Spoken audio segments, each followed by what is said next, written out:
नमस्कार दोस्तों, मैं टू और चैनल फ्रेंड्स मैं सबका अपने चैनल स्टॉक्स फॉर लाइफ पे बहुत स्वागत करूँगा। दोस्तों ये फिल फैमिली डेफिल नंबर्स अभी भी Q2 का नंबर्स का सिलसिला ना वो कंटिन्यू है। ये बात अलग है कि निफ्टी 50 के 80% कंपनी के नंबर्स हमारे सामने आ चुके हैं, लेकिन दोस्तों अभी बहुत सारे मिड कैप स्मॉल कैप के सेगमेंट के नंबर्स आना बाकी है। और एक सेक्टर की बात की जाए जिसमें 3 सालों से कुछ बड़ा हाथ नहीं लगा, टू बी वेरी ऑनेस्ट दोस्तों, लेकिन यस उन सब सेक्टर्स के कमेंट्री थोड़ी से ऑप्टिमिस्टिक वे से बढ़ते हुए देखने को मिल रहे हैं। और ग्राउंड रियलिटी की बात की जाए तो द वर्स्ट इज़ ओवर ही कहानी अभी के टाइम बाजार में आते हुए देखने को मिल रही है। तो क्या सही में जो इंडस्ट्री में 3 साल से पैसे नहीं बने वर्स्ट ओवर हो गया है, तो स्मार्ट मनी वहाँ पैसे शिफ्ट करेंगे या फिर नहीं करेंगे? मैं डिस्क्लेमर के संग दोस्तों वीडियो बनाना चाहूँगा कि कोई बाय और सेल रिकमेंडेशन आप इसको बिल्कुल भी मत लीजिएगा। कुछ भी करने से पहले फाइनल कॉल आपका होना चाहिए। बेस्ट यही होगा कि अपने फाइनेंशियल एडवाइजर से सलाह मशवरा ले काम करें। बट येस एक कंपनी ऐसी भी है जिनके नंबर्स एस्टीमेट के लगभग हमें देखने को मिल रहा है और ग्राउंड रियलिटी 2-3 क्वार्टर से गैस काफ़ी चेंज होते हुए देखने को मिल रही है। हम चैनल फर्स्ट टाइम होंगे सब्सक्राइब कर सकते हैं इस तरह की क्वालिटी कंटेंट को सबसे पहले एक्सेस करने के लिए। Now without dealing any for time let's begin. तो हम लोग डिस्कस करने वाले हैं केमिकल कंपनी को लेके। आप सबको अच्छे से पता है दोस्तों कि कोई भी केमिकल कंपनी उठा लीजिए, लास्ट 3 सालों से कुछ बड़ा हाथ नहीं लगा।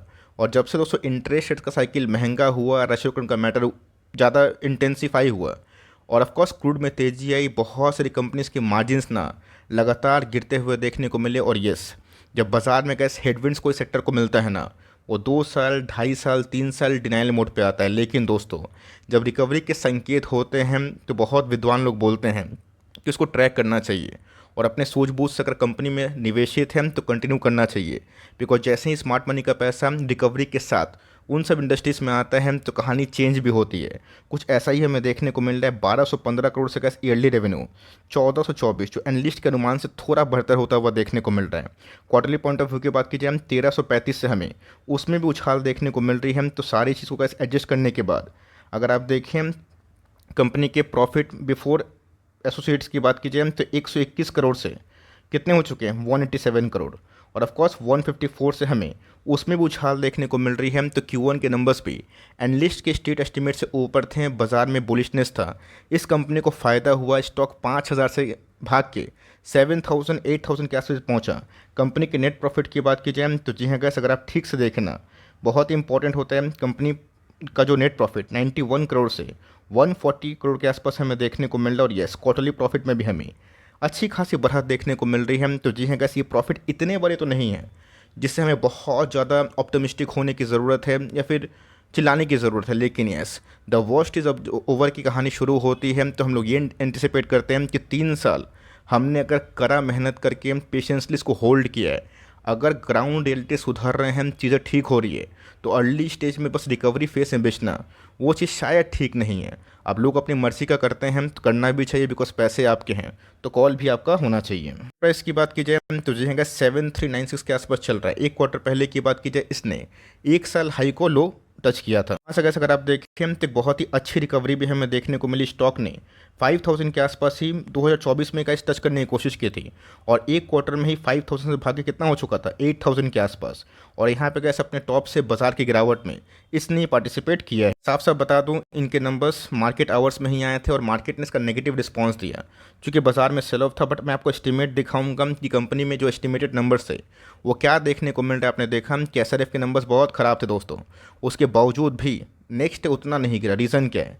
कमेंट्री एंड गाइडेंस ऑफकोर्स का इसमें इधर पे अतुल के बारे में डिस्कस करने वाला हूँ जिसमें एक रिकवरी के संकेत हमें देखने को मिल रहा है। यस ये बात अलग है कि बाज़ार में और भी इंटेंसिफाई करेक्शन हुआ तो स्टॉक कहीं ही पहुंच सकता है। लेकिन दोस्तों इसी वीडियो में ना मैं दूसरे केमिकल्स का भी आउटलुक बताऊंगा, बिकॉज मुझे पता है कि बहुत लोगों ने केमिकल्स में अपने एक्सपोजर को ज़्यादा करके रखा और बहुत 3 सालों से पेशेंसली होल्ड कर रहे हैं, वेट कर रहे हैं गुड टाइम अहेड का। अगर अतुल के नंबर्स की बात की जाए जो पैट का फिगर था या फिर आप बोल सकते हैं कि जो सेल्स का फिगर था उसे कंपनी ने अच्छा ही परफॉर्मेंस किया। मार्जिन्स की बात की जाए वो भी गैस नेक टू नेक हमें दिखाई दे रहे हैं। दोस्तों मैं दूसरे केमिकल्स कंपनी में जाने से पहले एक चीज़ बताना चाहूँगा कि आपको फोकस करना है उन सब केमिकल्स के बारे में जिनका एक्सपोजर कौन से इंडस्ट्रीज़ में है। आप सबको अच्छे से पता है कि केमिकल्स को रीड करना बहुत टफ टास्क होता है दोस्तों, इतना इजी नहीं होता है। बिकॉज बहुत सारी केमिकल्स कंपनी अलग अलग सेगमेंट में काम करती है, अलग अलग इंडस्ट्री में काम करती है, उनके क्लाइंट की तरफ से उनको ऑर्डर्स नहीं मिलेगा वो क्या करेंगे। बट अतुल की बात की जाए लाइफ साइंस केमिकल्स में रोल प्ले करते हैं इनका दोस्तों जो एक्सपोजर है 30 से 35% के आसपास यहाँ से आता है। और दोस्तों दूसरे सेगमेंट की बात की जाए 70%, इसमें गैस एरोमेटिक केमिकल्स की बात की जाए, बल्क केमिकल्स की बात की जाए, कलर्स की बात की जाए, पॉलीमर्स की बात की जाए, इन सब का नाम देखने को मिलता है। मतलब दोस्तों ग्राउंड रियलिटी जो बीच में बहुत ख़राब हो गई थी, बहुत डिप्रेसिंग हो गई थी, वहाँ से हमें रिकवरी के संकेत देखने को मिल रहे हैं। और ऑफकोर्स जो मार्जिन्स हैं उसमें भी हमें एक्सपेंशन देखने को मिल रहा है। तो ऑफकोर्स अगर आपके पास कोई भी इसी सेगमेंट की कंपनी है जिनका एक्सपोजर एरोमेटिक में है, बल्क केमिकल में है, या फिर कलर्स में है, या फिर लाइफ साइंस में है, तो ऑफकोर्स गैस उन सब में रिकवरी देर सवेर आएगी। और बहुत सारी कंपनीज ऐसी भी है दोस्तों जो एपीआईज और एपीआई इंटरमीडिएट्स में काम करती है। एपीआई कहाँ पे यूज़ होता है? फार्मा में। अगर फार्मा में दोस्तों क्लाइंट का डिमांड हुआ तो ऑफकोर्स वो केमिकल्स कहाँ से मंगवाएंगे? उन सब कंपनी से जो कंपनी इन सब में डील करती है। तो कभी कभी कैसे कोई कोई केमिकल कंपनी को खरीदने से पहले आपको उनके क्लाइंट लिस्ट के बारे में पता होना चाहिए। भले कैसे वो इंडस्ट्री केमिकल की है, लेकिन अगर उसका एक्सपोजर दूसरे इंडस्ट्री पर निर्भर है ना, तो आपको उसके संग उनके जो प्रॉक्सी प्लेयर्स हैं या फिर डिपेंडेंट जो इंडस्ट्री है उन सब पे भी फोकस रहने की मैं बात कहूँगा। तो इस कंपनी में खास क्या है? सबसे पहले कैसे मैं आपको खास बताना चाहूँगा कि इस कंपनी के प्रॉफिटेबिलिटी बहुत सबड्यूड हो गए थे। अगर आप ठीक से देखें वही 150 से 48 करोड़ के आसपास ऑपरेटिंग प्रॉफिट निकलना। लेकिन यस लास्ट 2 क्वार्टर से रियलिटी थोड़ी चेंज हुई है। रही बात गैस नेट प्रॉफिट की, उसमें भी हमें धीरे धीरे सेंचुरी मारता हुआ देखने को मिल रहा है। इसके पहले गैस 2021-22 में इसका on average profit 150 crore 160 crore के आसपास था। वहाँ से गैस गिर के अगर 70 करोड़ के आसपास आएगा, प्रॉफिट आधा हो जाएगा, तो ऑफकोर्स वो पेनफुल कंडीशन होगा। लेकिन दोस्तों अगर ये लाइन फिर से ऊपर की तरफ जाते हुए देखने को मिलती है तो ग्राउंड रियलिटी काफ़ी हद तक शायद चेंज हो जाए। कंपनी के प्रॉफिटेबिलिटी की मैं दिखाऊंगा ज़रूर, बट उससे पहले 2022 से गए इस कंपनी के सेल्स बीच में लुढ़के थे, अभी उसी नेक टू नेक पे है। बट प्रॉब्लम क्या हुआ दोस्तों? मार्जिन्स, ऑपरेटिंग मार्जिन्स जो अभी भी गए अपने पीक से डाउन है 15-20% के आसपास। अगर ये गाइस जिस दिन मार्जिन्स के पॉइंट ऑफ व्यू में 18-20% के आसपास एट्रीब्यूट करेगा तो कंपनी के पैट के फिगर बढ़ेंगे, पैट बढ़ेंगे तो ईपीएस बढ़ेगा।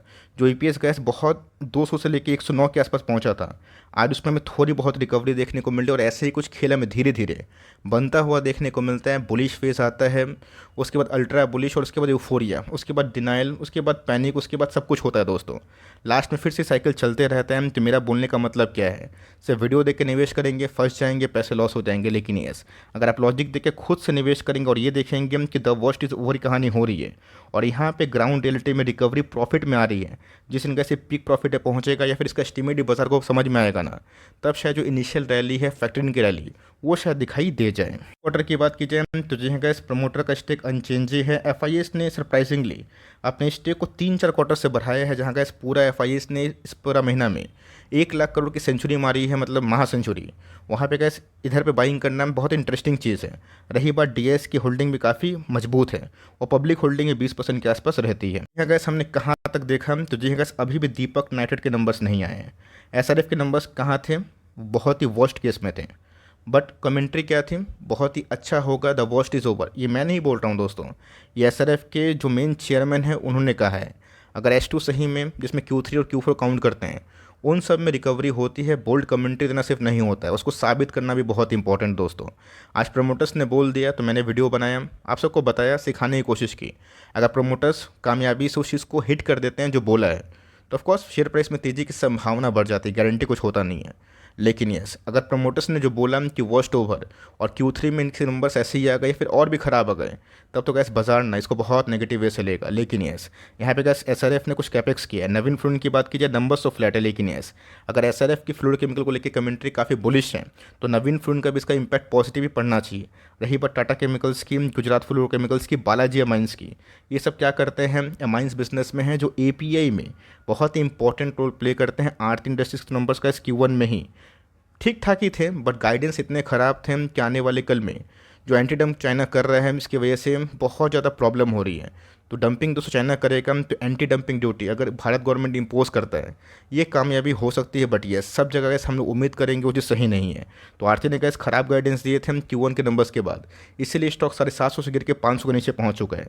रही बात विनातिम, तो वो भी गैस एक अच्छी कंपनी है और हमें देखना है कि इन सब कंपनी के इस क्वार्टर के बाद जो गाइडेंस वो क्या दिखाई दे रहे हैं। डेट के नंबर्स की बात की जाए वो भी गैस ओके थे, बहुत ख़राब नहीं थे। एल्केलिमेंट्स की बात की जाए वही अमाइंस बिजनेस में काम करती है। क्लीन साइंस टेक को लेकर बहुत लोग कमेंट बॉक्स में पूछते हैं। कंपनी खराब नहीं है, बट वैल्यूएशंस काफ़ी महंगे हैं। पीआई इंडस्ट्रीज की बात की जाए, बहुत ही शानदार कंपनी, अतुल के बारे में बता ही दिया। तो ऐसे बहुत सारी अपकमिंग कंपनीज है दोस्तों, आने वाले कल में क्वार्टरली नंबर्स लेके आएगी। बट मेरा दोस्तों अतुल पे वीडियो बनाने का मेन ऑब्जेक्टिव क्या था कि ग्राउंड रियलिटी थोड़ी सी चेंज होने से ना शेयर प्राइस में एक क्वार्टर में ही 50% के आसपास जंप देखने को मिला। ऐसा क्यों होता है? ऐसा इसलिए होता है बिकॉज बाजार बहुत जल्दी एंटिसिपेट कर लेता है और भाप लेता है कि गुड होगा या फिर बैड होगा। बैड की भनक पड़ेगी तो आज ही बाजार गिर जाएगा, लोग कल का वेट करेंगे, और गुड की भनक होगी तो आज दोस्तों बाजार भाग जाएगा। और जब सही टाइम होगा दोस्तों तब प्रॉफिट बुकिंग होती है। जैसे कि हमने डिक्सन में देखा तो यही कहानी है। और अब देख लीजिए कि आपको करना क्या है। कोई बायो सेल रिकमेंडेशन का इसमें फिर से बोलना चाहूँगा, मैं नहीं दे रहा हूँ, लेकिन यस हम लोगों ने इन सब कंपनीज़ को, बहुत सारे केमिकल्स कंपनी को होल्ड किए हैं, तो पेशेंसली वेट करेंगे। बिकॉज H2 में अगर कुछ भी मतलब उम्मीद की किरण समझ में आती है, झलक आती है, तो शायद सही में वॉस्ट ओवर होगा, वरना आने वाले कल में थोड़ा बहुत पेन भी हो सकता है। बट यस, जो चाइना इकोनॉमी स्टिमुलस दे रही है तो कंजम्पशन बढ़ेगा। और साथ ही साथ दोस्तों यूरोपियन मार्केट में 3 बार रेट कट हो गया, तो जो कंपनी यूरोप में माल सप्लाई करती है, अमेरिका में माल सप्लाई करती है, हमें गैस उन सबका कंजम्पशन देखना बहुत इंपॉर्टेंट है। तभी दोस्तों यहाँ पे जो केमिकल सप्लाई है ना, डिमांड इमर्ज होंगे। और बहुत सारे क्लाइंट दोस्तों इंडियन केमिकल्स के यूरोप, मेजरली लैटिन अमेरिका और ऑफकोर्स अमेरिकन सब कॉन्टिनेंट दिखाई देते हैं। आपका क्या व्यू है कमेंट बॉक्स में ज़रूर बताइएगा। वीडियो पसंद है तो प्लीज़ लाइक करिएगा, चैनल में फर्स्ट टाइम होंगे सब्सक्राइब करके बेल आइकन को प्रेस करना भी ना भूलिएगा। दोस्तों मिलते हैं जल्द ही, तब तक के लिए bye. Thanks for listening friends, God bless you all.